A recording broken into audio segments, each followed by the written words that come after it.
Hello, I'm going to just present this clip, which is from ABC News. Uh, People may comment on my displaying or uploading this clip, but truth and facts are to be shared.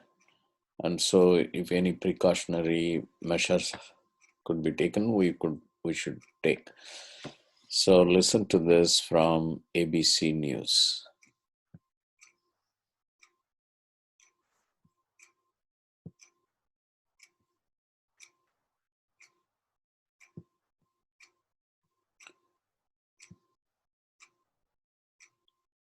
Everywhere.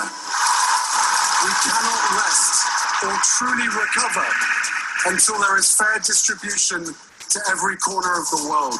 When any suffer, we all suffer. And tonight, we stand in solidarity with the millions of families across India who are battling a devastating second wave. Prince Harry at the Global Vax concert last night addressing the devastating COVID wave that is crippling India. More than 400,000 new cases on Friday, setting another grim record as the country hurdles towards 1 million deaths by August. Our foreign correspondent Maggie Rulli is on the scene in New Delhi with the latest. Good morning, Maggie.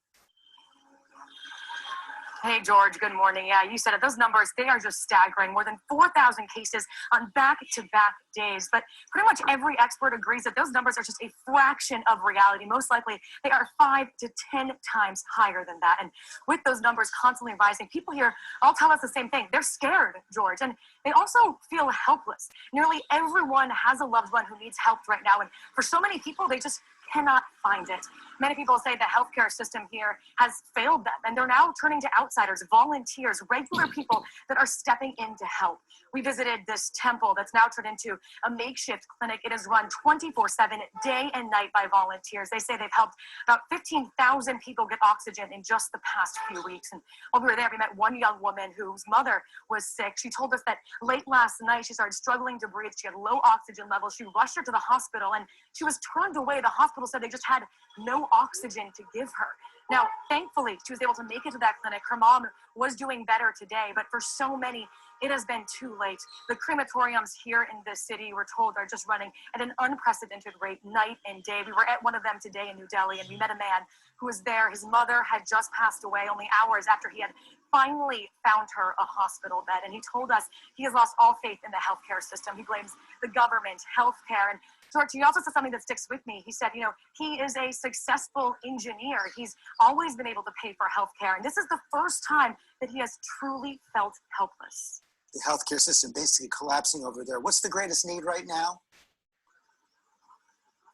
Now, George, the immediate urgent need is oxygen, basic medical supplies. We spoke to a doctor just a few moments ago inside this hospital, and he told us they need ICU beds, they need more staff. But long-term, what India really needs are vaccines. It's hard to ignore the fact that India is the largest producer of vaccines, yet inside the country, there is a severe shortage. Only about 2% of the people here have been fully vaccinated, and the vast majority of experts agree that if India wants to get itself out of this crisis, it has to vaccinate its population.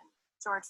Maggie Rulli on the scene in New Delhi. Let's bring in the president's chief medical advisor, Dr. Anthony Fauci. Dr. Fauci, thanks for joining us again this morning. You just heard Maggie Rulli right there. I know that President Biden has pledged to send vaccines to India. He's authorized transport of PPE and oxygen. What more can be done right now? Well, right now, there have to be several things. One, from within the country, and I've been speaking with some of them right now, actually, over the last couple of days. They've really got to get hospital beds and do really what the Chinese did way back a year or so ago. We essentially build up with the equivalent of field hospitals. You've got to get that. You can't have people out in the street not having a hospital bed. The oxygen situation is something that is really critical. To have people not have oxygen is really tragic, what's going on over there. But the end game of this all, George, is going to be to get people vaccinated. As you said on the piece just a moment ago, that India is the largest vaccine producing country in the world. They've got to get their resources not only from within, but also from without. And that's the reason why other countries need to chip in to be able to get either supplies for the Indians to make their own vaccines or to get vaccines donated. One of the ways to do that is to have the big companies that have the capability of making vaccines to really scale up in a great way to get literally hundreds of millions of doses to be able to get to them. So there's an immediate problem, which is hospital beds, oxygen, PPE, and other supplies. And then there's the problem looking forward of how you're going to shut this down, how you're going to turn it around, how you're going to break the chain of transmission.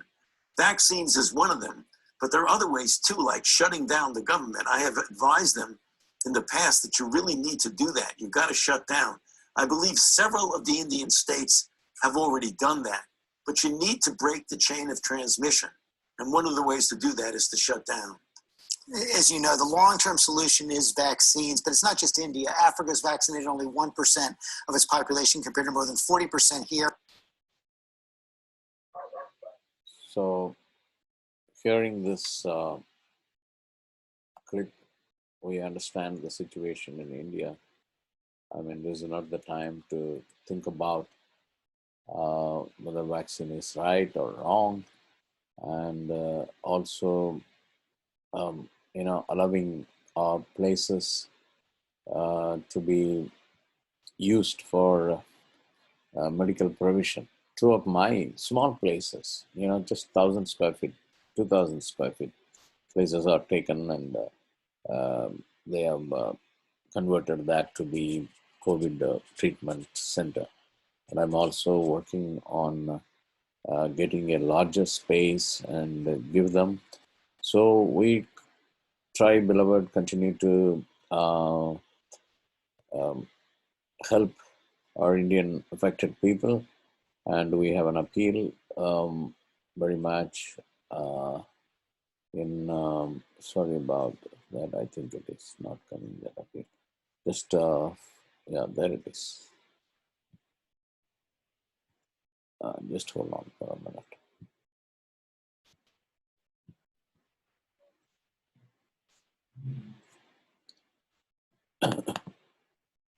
Yeah, this is what I wanted to share. Just a $10 will provide some of the provisions for them. $20. We are still continuing to provide for people all that they need. But as you already heard in the news, there are millions suffering. But we do our part with whatever donation we get. God bless you if you can take part along with us in this time of need to help all the needy ones. Thank you.